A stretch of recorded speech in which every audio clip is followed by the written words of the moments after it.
እጭ ይዙ ሄሎ 10 ጊዜ አጭቅጭኝ ከጓደኞቼ ጋር ነኝ ስጨርስ ደውልሻለሁ ግን እኮ ሁሌ ጭቅጭቅ ብቻ እጭ አሁንስ በቃኝ መጣው እሺ ሽንት ቤት ደርሼ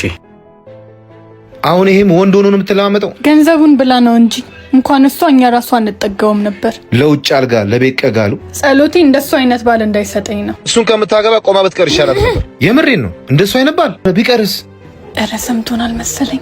እሺ ቢያንስ ከሄድ እንኳን አጠብቁም ዞር ከማለቴ አይደለም እኮ ይዙ ስላንተ እኮ አይደለም አይ ልክ ናችሁ ያላከበርኩት ቤቴና ማንነቴ እናንተን አክብሩልኝ ማለት አልችልም እንደ ጓደኛ ጉድለቴ ማረም ሲጠበቅባችሁ በጉድለቴ ነው የተሳለቃችሁት ተይ ጥርግ በላ እንዴ ምሩ ወዴት ነው ምሩዬ ይቅርበኝ ልቀቀው ቦርሳውን ልቀቀው በቃ ከረፈደ በኋላ አትለምነኝ ጊዜ ተሰጠኝ ቤተን እኮ ትተኸዋል አውቃለሁ ሁለተኛ ከዚህ በኋላ አይለመደኝም ያሁኑን ብቻ ይቅርበኝ እሺ ይቅር ብያለሁ አሁን ግን ልቀቅልኝ ልሂድበት እንዴ